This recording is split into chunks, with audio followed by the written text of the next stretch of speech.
Hello, hello everyone! Hulaan niyo ako kung nasan ako. Siyempre, wala naman ako sa restaurant, no? Bale, eto na nga. Lilipad na kami bukas to Florida. Kaya lang, hindi siya direct flight. Connecting flight siya. Oh my God. Grabe talaga ang kalat. Sino kaya mag-ayos niyan? Dumating na nga yung order ko na scarf. Bale, 4 yan na kulay. Yung black, yung red, yung pink, at yung black again.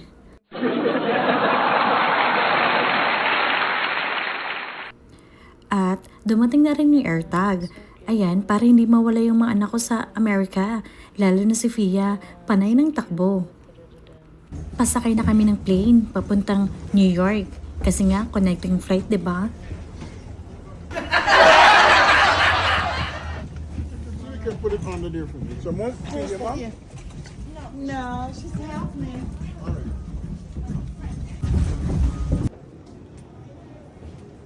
Kadarating lang namin sa New York. Bale, pupunta na kami sa immigration para pumila. Grabe, ang haba talaga ng pila. At may nakita nga kaming dog. Napaka-cute. Ha? Ginastusan din talaga yung dog para makarating sa New York. So, eto na nga. Nag-aantay pa kami ng ilang minuto. Kasi, ang bagal-bagal talaga ng daddy nila mag-CR.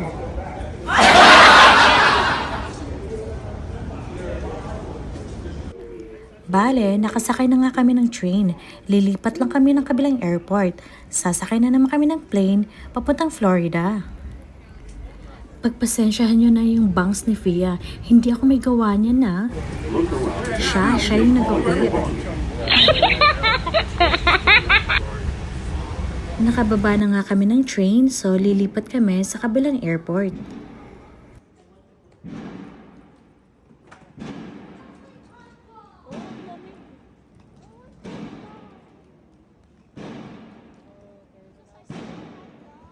Oh, Alaska. We're here in Alaska. We're here in Alaska. Nakasakay na nga kami ng plane papuntang Florida. Maliit lang yung plane, pero okay lang. Importante makarating doon. Yung plane na yan, yung parang pupunta ka lang ng Katarman, Manila to Katarman, Manila to Cebu, or Boracay. Nakababa na nga kami ng plane, so palabas na kami ngayon.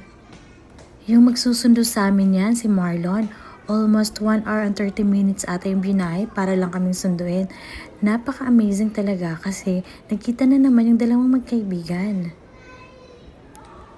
Actually, yung pagpunta namin sa Florida, medyo biglaan. Kaya hindi kami nakabook ng Disney Hotel. Pero okay lang. So ayan na nga. Kasama na namin si Marlon. Magkasama na naman yung dalawa. Pagdating namin sa bahay nila, hindi ko na talaga na-video yung buong bahay. Nakakahiya kasi. Pagdating namin, pinasok muna lahat ng gamit at saka talaga winelcome kami ng 100%. Yung tipong pang VIP hotel.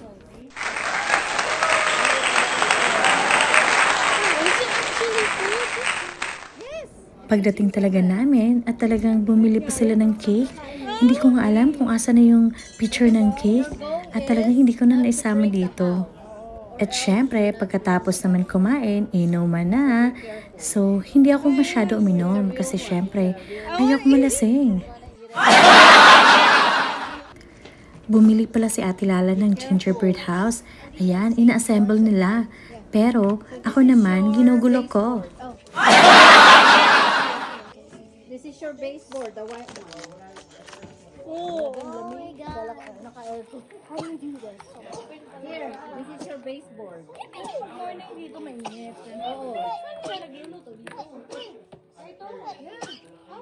Mini kitchen ni mama yan. Ito grill to. Oo, okay. I'm okay here. This one is snowflakes. Oh, I will get No, no, no, no! Kita nyo naman, nag-assemble sila. Ako naman, panggulo. This is... Who is this? it's the wife and husband. And It's the wife and husband. Yeah, this is the wedding. no! What? Yeah, her crush before. Oopsie. No! Do you have a crush already? Yes. Me or her? Wait, who's your first crush? I don't really have crushes, but I have one now. I don't Who like is it? anyone who, even though someone is cool, someone is handsome, someone is attractive. Yeah, what do you mean? We're sending this to your friends! Yes, And my friends after I'm that. gonna play Just a Punch with baddies. I just gotta lower the volume. Okay. Anyways, we need to start doing the. I'm wearing the turtleneck. So hanggang dito na lang po muna yung video ko. Mamaya na yung susunod. Bye! Please subscribe! Eto na nga yung cake. Eto yung pa-welcome nila sa amin. Sobrang sarap nito. Grabe na talaga yung effort nila. Super sarap. Bye!